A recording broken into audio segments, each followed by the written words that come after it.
The metallic tang of scorched air filled the corridors as Captain Elias Kane moved silently through the labyrinthine ruins of what had once been a thriving human colony. His boots crunched against shattered glass and fragmented concrete, each step echoing ominously in the desolate silence. The weight of his powered exoskeleton pressed against his frame, a constant reminder of both his enhanced capabilities and the burden of survival in this hostile environment. Elias's visor display flickered with thermal readings and atmospheric scans, painting a grim picture of their situation. The temperature fluctuated wildly between searing heat and freezing cold, a byproduct of the alien terraforming process that had ravaged this sector of space. His breath fogged against the reinforced faceplate as he paused at an intersection, scanning for movement. The HUD displayed multiple red blips, hostile signatures, but none close enough to warrant immediate concern. The mission parameters scrolled through his mind: locate and secure any surviving colonists, gather intelligence on the alien incursion patterns, and if possible, establish communication with the invaders' command structure. Orders from command that felt increasingly detached from reality with each passing hour spent in this nightmare landscape. His squad had dwindled to just 3 members since their insertion 2 weeks ago. Specialist Vega maintained perimeter security 50 meters behind him, her plasma rifle humming softly as she swept the darkness. Corporal Singh monitored their rear flank, his medical pack bouncing rhythmically against his back with each cautious step. They communicated through encrypted channels, their voices reduced to terse whispers that barely registered above the ambient hum of their equipment. The walls around them bore testament to the ferocity of the initial assault. Twisted metal beams jutted out like broken bones, while scorch marks painted abstract patterns across what remained of the ceiling.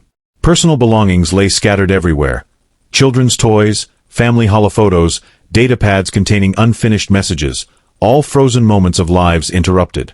Elias forced himself not to dwell on these remnants of humanity, focusing instead on the mission objectives that kept him grounded in the present.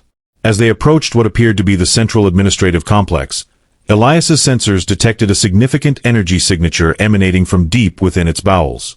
The readings were unlike anything human technology could produce, pulsing waves of bioluminescent energy that seemed almost alive.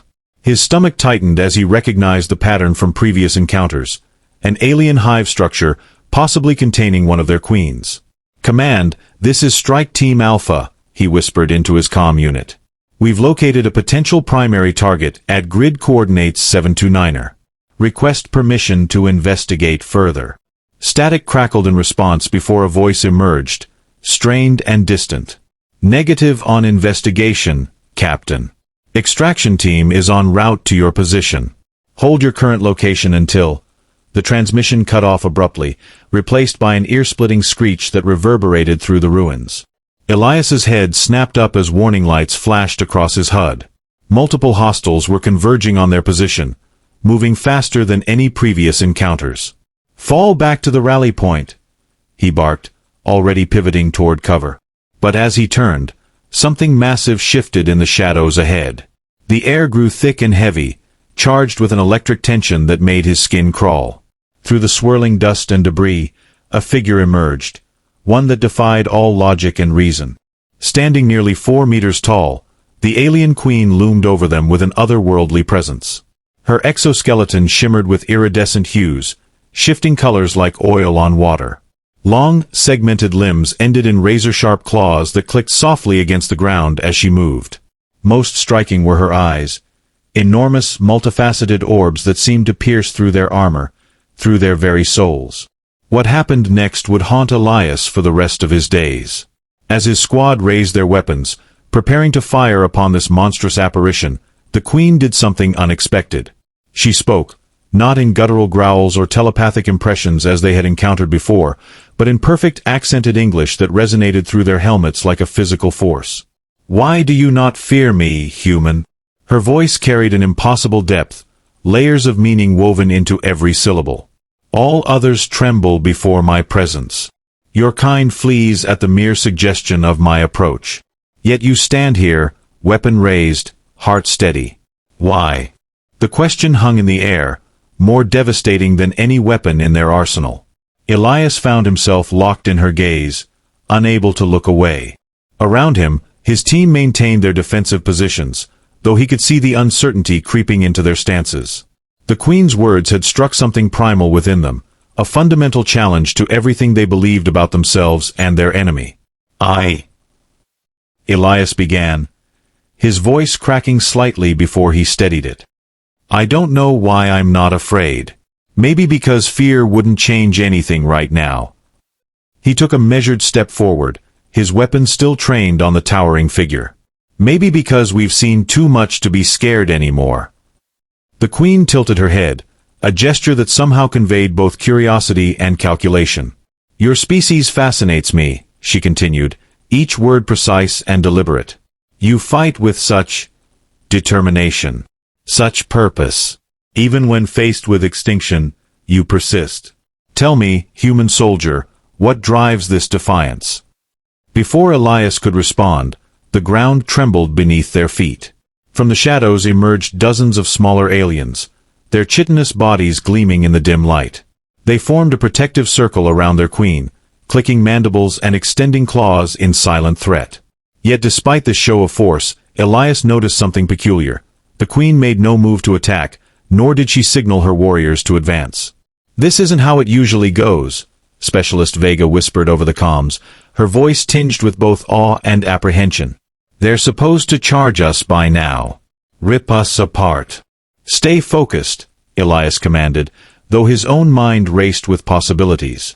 The queen's behavior suggested something beyond mere combat, a calculated engagement that hinted at deeper motivations. He studied her movements, noting how she seemed to be observing them as much as they observed her. You speak of survival, the queen continued, her attention fixed solely on Elias. Yet I sense something more in you. A spark of rebellion.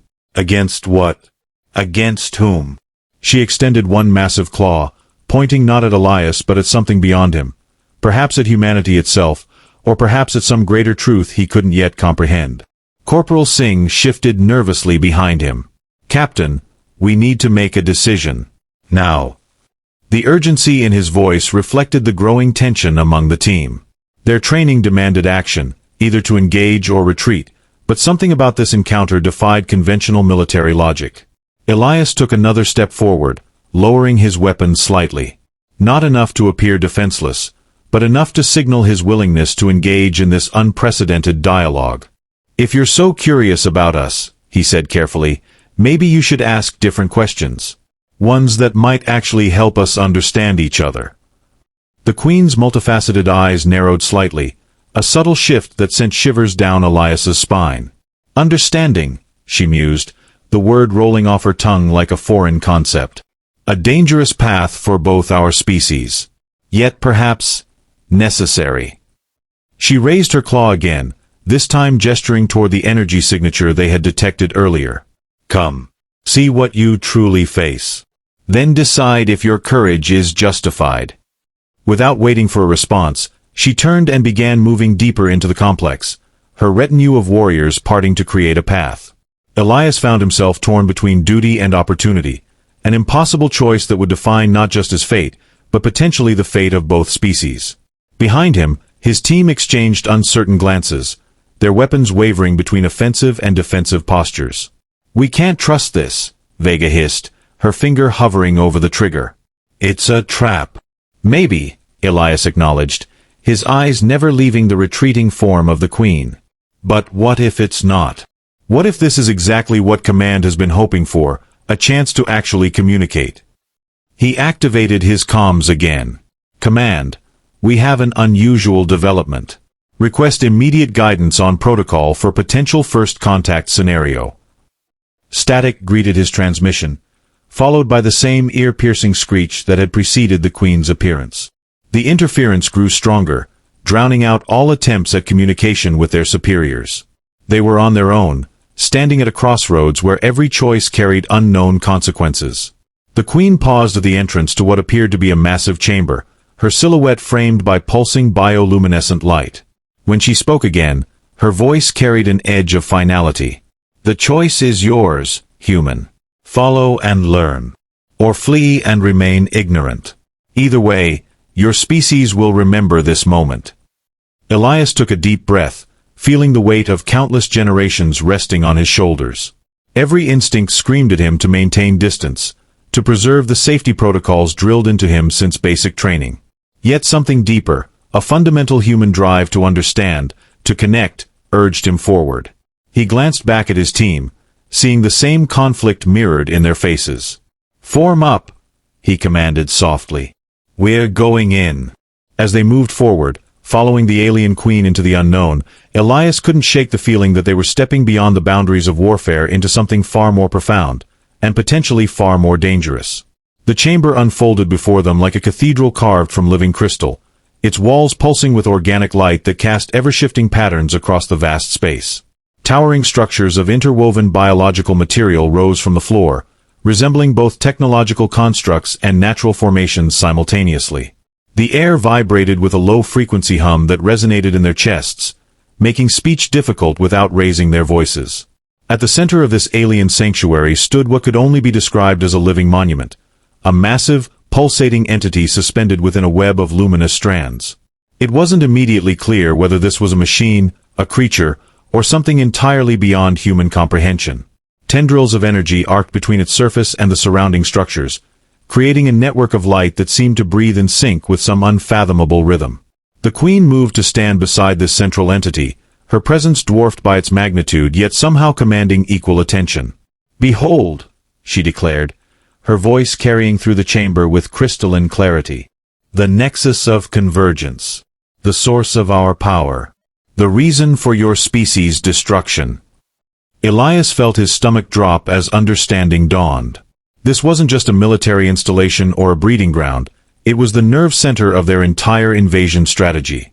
More disturbingly, he realized that the energy patterns matching those of Earth's destabilizing atmosphere originated from this very structure. The implications were staggering. The aliens weren't merely conquering worlds, they were fundamentally rewriting them at a molecular level. "What are you doing to our planet?" Specialist Vega demanded, her voice trembling with barely contained rage. "You're tearing it apart." The queen turned her multifaceted eyes upon Vega, studying her with an intensity that made the specialist take an involuntary step back. "Your species views existence through such limited perspectives," she responded, her tone carrying both condescension and something akin to pity. "We do not destroy. We transform. Your world, like countless others before it, exists in a state of inefficient chaos. Through convergence, we bring order. Purpose." Corporal Singh stepped forward, his medical scanner whirring furiously as he attempted to make sense of the biological readings flooding his instruments. "These energy patterns, they're not just terraforming. They're rewriting DNA sequences on a planetary scale. You're changing everything. Plants, animals, even microbes." "Precisely," the queen confirmed, extending one claw toward the nexus. "Life evolves through struggle, through adaptation. We accelerate this process. The weak perish. The strong become stronger. Your species could have been magnificent, given enough time. Instead, you squander your potential on petty conflicts and short-sighted ambitions." Elias found himself struggling to process the enormity of what he was witnessing. The queen's words challenged everything he thought he knew about their enemy. This wasn't blind aggression or territorial expansion. It was a systematic attempt to reshape reality itself according to some alien concept of perfection. And humanity, in their eyes, represented either raw material for this transformation or an obstacle to be removed. "The survivors," he said suddenly, pieces falling into place. "The colonists we've been searching for, they're not being killed outright. You're experimenting on them, aren't you? Testing how human DNA responds to your convergence." The queen inclined her head slightly, acknowledging his deduction. "Some show remarkable resilience. Others adapt in unexpected ways. Your species possesses unique qualities that intrigue us. Qualities that might prove valuable in the grand design." Vega's weapon twitched upward, her finger tightening on the trigger. "You're turning people into monsters. That's not adaptation, that's torture." "Perspective shapes perception," the queen countered, her voice dropping to a near whisper that somehow carried throughout the chamber. "What appears monstrous to you represents evolution to us. Growth. Progress." She turned her attention back to Elias, who had remained silent during this exchange. And still, you do not fear. Even now, when you understand the full scope of what we intend for your world. Elias swallowed hard, feeling the weight of leadership pressing down on him. His team looked to him for guidance, for answers, but all he could think about was the millions of lives hanging in the balance. The Queen's revelation painted their conflict in shades of gray rather than black and white, forcing him to confront uncomfortable truths about both species. "We've fought wars before," he said finally, choosing his words carefully. "Destroyed cities, altered landscapes. But always with the hope of rebuilding, of creating something better. You're talking about erasing everything that makes us, us." The Queen's massive form shifted slightly, her claws clicking softly against the crystalline floor. "And what precisely defines your us? The capacity for violence? The tendency towards self-destruction? Your species clings to notions of individuality while pursuing collective annihilation. We offer unity, purpose, survival beyond your limited understanding." Specialist Vega made a sound of frustration, lowering her weapon slightly. "That's not survival, that's assimilation. You want to turn us into copies of yourselves." "Evolution requires sacrifice," the Queen stated matter-of-factly. "Your resistance stems from fear of change. Fear of losing what you perceive as essential. Yet look around you." She gestured to the pulsating nexus, to the intricate web of life and technology surrounding them. "Change creates possibility. Possibility creates strength." Elias felt his mind racing, trying to reconcile the Queen's perspective with everything he'd experienced during this war. The brutal attacks, the seemingly random destruction, it all made terrible sense now. To the aliens, they weren't fighting an enemy. They were pruning a garden, removing obstacles to growth.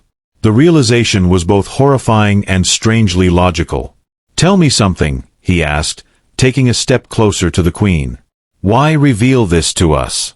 Why risk showing us your intentions?" For the first time, the Queen's expression changed, her massive eyes narrowing slightly, her claws flexing in what might have been hesitation. "Because your species possesses something rare. Something we have not encountered before. The ability to comprehend without submission. To resist without hatred. In you, human, I see potential for something new. Something neither purely us nor purely you." The chamber seemed to grow colder as her words sank in. Elias felt the weight of responsibility settling more heavily on his shoulders. This wasn't just about survival anymore, it was about choices.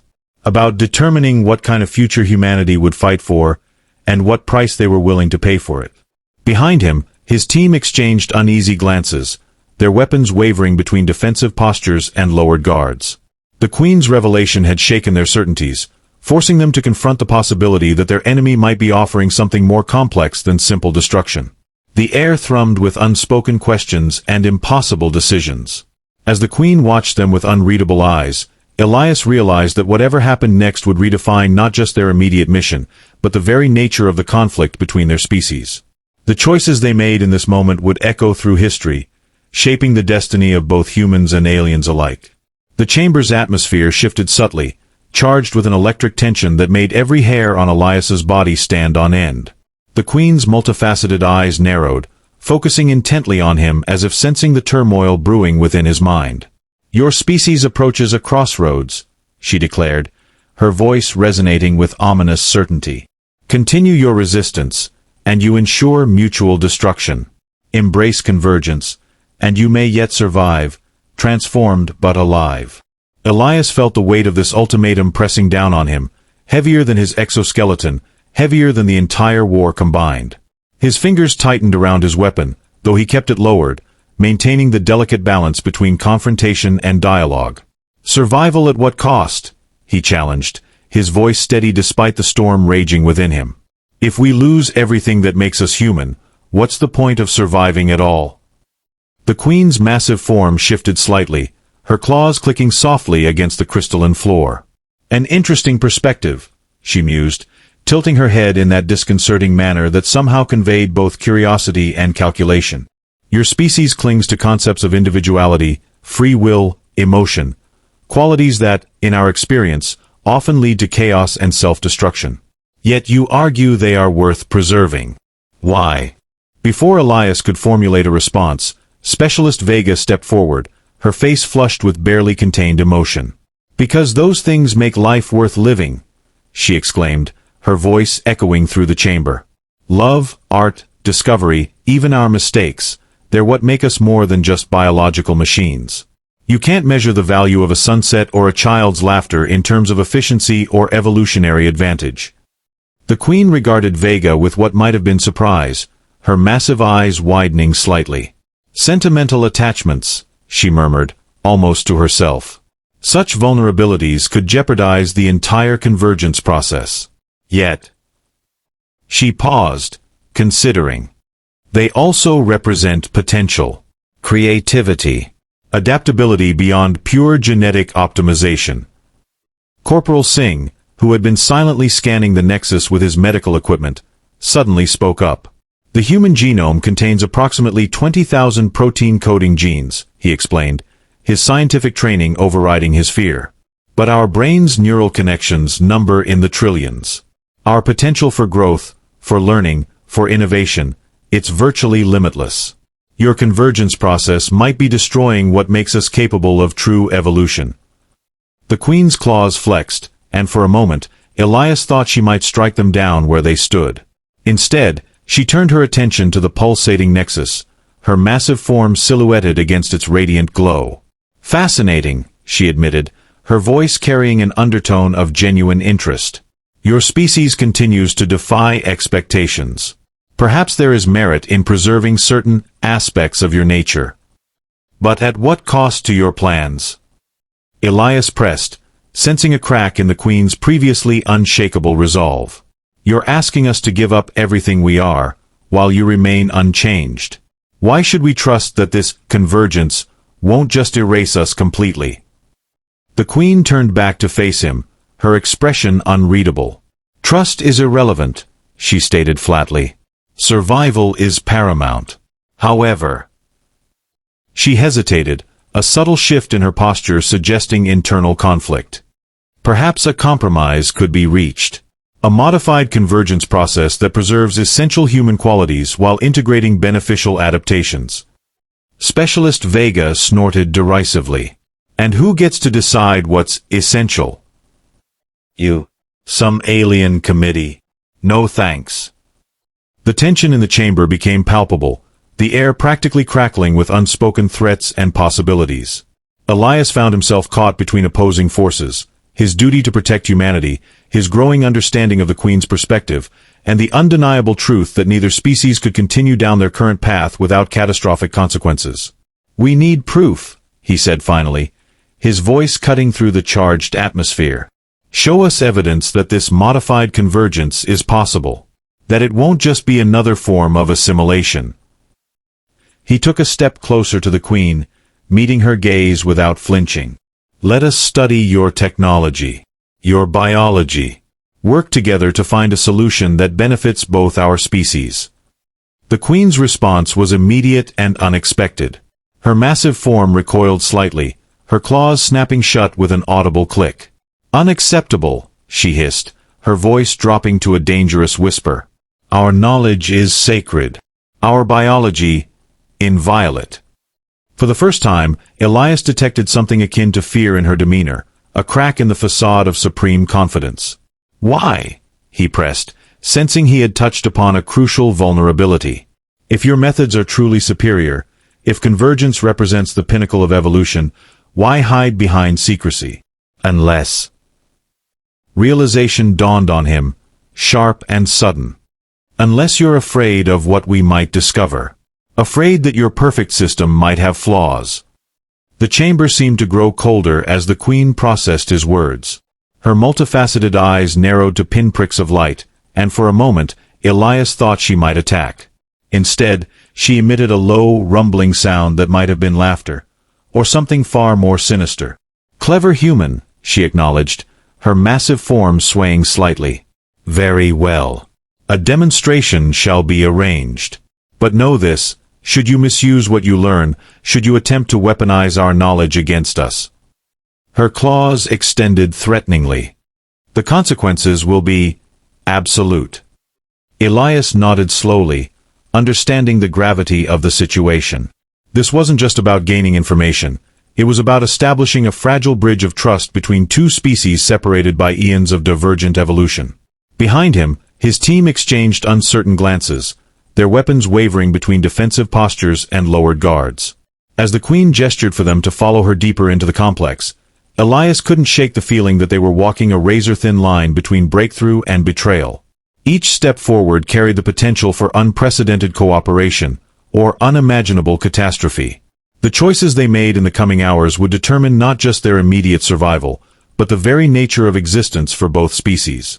The corridor beyond the chamber revealed itself as a living organism, its walls pulsing with rhythmic contractions that synchronized with the Nexus's heartbeat-like vibrations.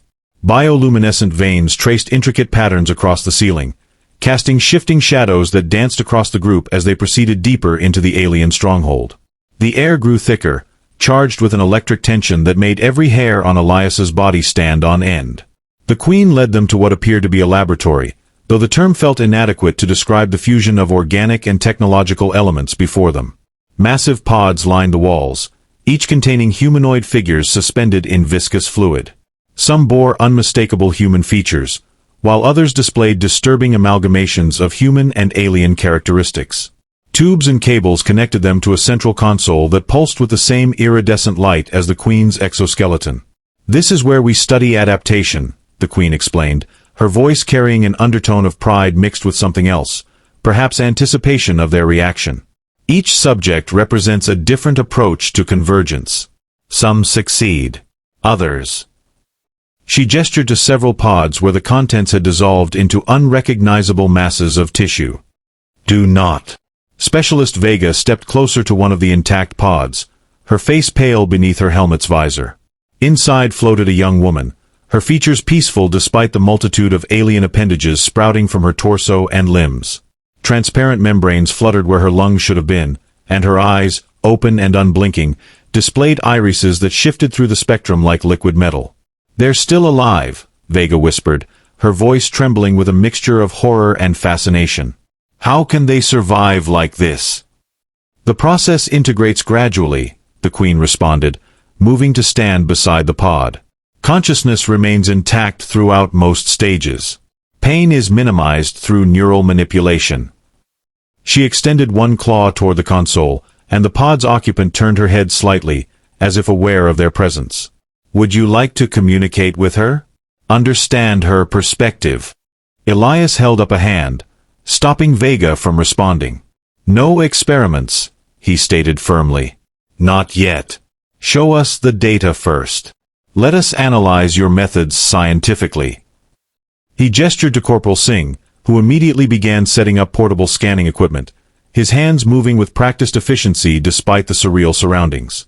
As Singh worked, Elias noticed something peculiar about the Queen's behavior. Despite her earlier declaration of superiority, she seemed nervous. Her massive form shifted constantly, her claws clicking softly against the floor in an irregular rhythm. When she spoke, her voice carried subtle inflections that suggested uncertainty rather than authority. "Your species places great value on empirical evidence," she observed, watching Singh's meticulous preparations with what might have been apprehension. "Yet understanding often requires transcending mere data collection." "Then help us transcend," Elias challenged, taking a step closer to the Queen. "Explain why some subjects survive while others fail. Why certain genetic combinations work while others result in that." He pointed to a nearby pod where the contents had transformed into something that defied classification, neither human nor alien, but something altogether different. The Queen's response was delayed, her multifaceted eyes darting between the pods and the humans observing them. "Genetic compatibility varies," she admitted reluctantly. "Some human DNA sequences integrate seamlessly with our biology. Others resist, sometimes violently." She moved to stand before a particularly large pod, its occupant obscured by swirling currents within the fluid. This one demonstrated remarkable resilience. Its consciousness adapted to changes that would have destroyed lesser specimens. Elias approached the pod, his visor scanners analyzing the fluid's composition while his eyes studied the shadowy figure within. Resilience isn't the same as success, he pointed out. Surviving doesn't mean thriving. If your goal is true convergence, shouldn't the process enhance rather than diminish? The Queen's massive form stiffened, and for a moment, Elias thought she might lash out. Instead, she emitted a low, vibrating sound that resonated through the chamber. Your perspective challenges fundamental assumptions, she acknowledged, her voice carrying an edge of frustration. Assumptions that have guided our species for millennia. Specialist Vega, who had been quietly observing the exchange, suddenly spoke up. Maybe that's the problem, she suggested, her voice stronger now, more confident. You've been doing this for so long that you've forgotten how to question your methods.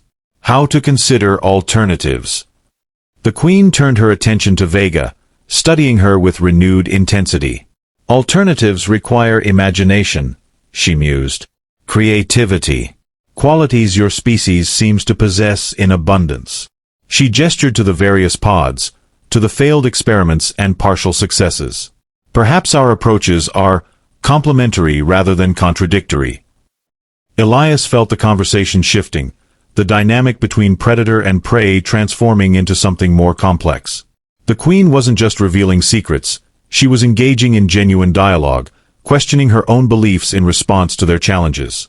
It was both exhilarating and terrifying, like standing on the edge of a precipice while the ground shifted beneath their feet. Singh's equipment began emitting soft beeps, indicating successful data collection. "Captain," he called out, his voice carrying both excitement and concern. "The genetic modifications, they're not just physical. There's neural restructuring happening at a fundamental level. These subjects aren't just adapting physically, their very consciousness is being rewritten." The Queen moved to stand beside Singh, her massive form casting a shadow over his smaller frame.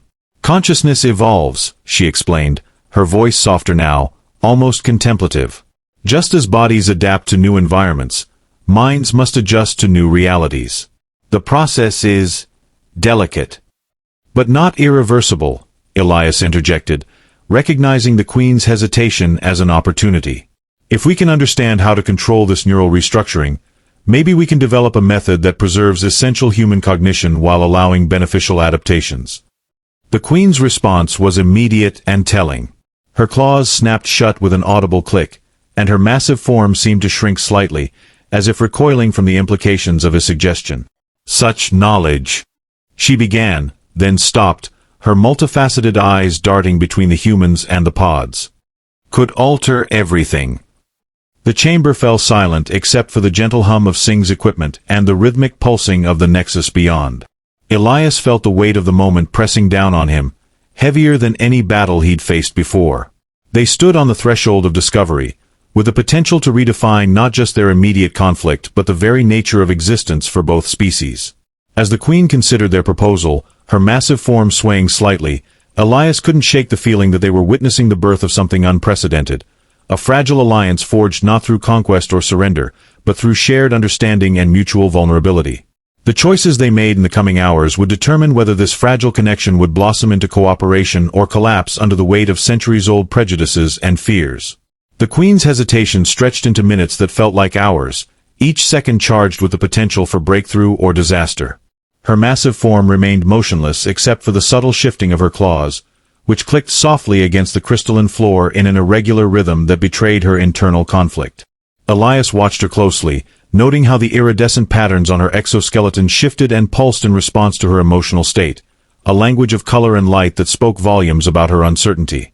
Finally, she spoke, her voice carrying an uncharacteristic vulnerability.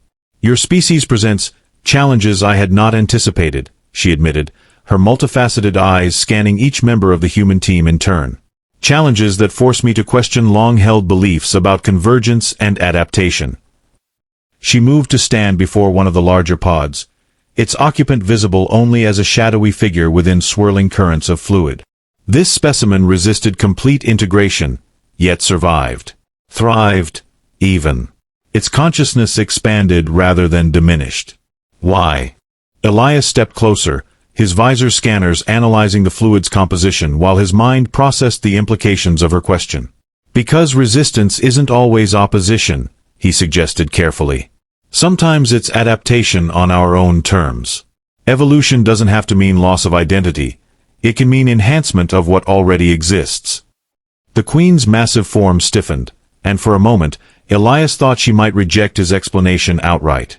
Instead, she emitted a low, vibrating sound that resonated through the chamber, a sound that might have been contemplation or something more primal. Identity, she repeated, testing the word as if tasting its meaning. Your species values this concept above all else. Even when faced with extinction, you cling to your uniqueness. Not just uniqueness, Specialist Vega interjected, her voice stronger now, more confident. Individuality. Free will. The ability to choose our own path, even when it leads to mistakes. Those aren't weaknesses, they're strengths. They're what allow us to create, to imagine, to evolve in ways that go beyond simple genetic adaptation. The Queen turned her attention to Vega, studying her with renewed intensity. Strengths that often lead to conflict and destruction, she countered, though her voice carried less certainty than before. Your species wages war upon itself, consumes resources beyond sustainability, poisons its own environment. How can such traits be considered advantageous? Because they also lead to art, to science, to compassion. Vega shot back, taking a step closer to the towering alien. Because sometimes the greatest discoveries come from our biggest mistakes. Because love and friendship and hope, they're worth fighting for, even if they make us vulnerable. The chamber seemed to grow warmer as Vega's words hung in the air, challenging centuries of alien doctrine. The Queen's massive form swayed slightly, her claws flexing in what might have been agitation, or perhaps something closer to understanding. Vulnerability, she mused, almost to herself. A concept we abandoned long ago. Yet. She paused, considering. Perhaps abandonment was premature. Corporal Singh, who had been quietly analyzing the data collected from the pods, suddenly spoke up. Captain, I've isolated something in the neural patterns of the successful subjects, he announced, his voice carrying both excitement and concern. Their brain activity shows increased connectivity between regions associated with creativity and problem-solving. It's as if the convergence process enhances certain cognitive functions rather than simply replacing them. The Queen moved to stand beside Singh, her massive form casting a shadow over his smaller frame. Enhancement rather than replacement, she repeated, her voice carrying an edge of wonder. A possibility we had not considered. Yet. She hesitated, her multifaceted eyes darting between the humans and the pods. Such knowledge carries risks. Risks to both our species. Elias felt the moment stretching, the air charged with possibilities both terrifying and exhilarating. They stood on the threshold of discovery, with the potential to redefine not just their immediate conflict but the very nature of existence for both species. The Queen's hesitation spoke volumes about the gravity of their situation, about the fundamental shift in perspective that their dialogue had initiated. Knowledge always carries risks, Elias acknowledged, taking a step closer to the Queen. But ignorance carries greater ones. If we can work together, if we can combine your species' understanding of biological adaptation with our capacity for imagination and innovation, we might create something truly remarkable. Something that preserves the best of both our natures. The Queen led them to a chamber where human and alien scientists began tentative collaboration, their tools and minds merging in unprecedented ways. Elias watched as the first joint experiment unfolded, the air thick with both hope and tension, each species testing the other's resolve. We begin here, the Queen said, her voice softer now, not as conquerors or victims, but as equals seeking survival. Vega hesitated, then extended a hand toward an alien console, her fingers trembling as she touched the glowing interface for the first time. Singh monitored the readings, his face lighting up with cautious optimism as the data revealed possibilities neither side had imagined alone. The nexus pulsed brighter, as if responding to their shared intent, its energy weaving together strands of both species' biology. Elias stepped back, realizing this moment would redefine history. Whether it ended in harmony or ruin remained unwritten. Trust is fragile, he murmured, glancing at the Queen, who met his gaze with something akin to understanding. For the first time, the weight of fear between them lessened, replaced by the daunting responsibility of coexistence. As the chamber hummed with newfound purpose, Elias knew their journey was only beginning, a fragile spark of unity in a universe defined by division.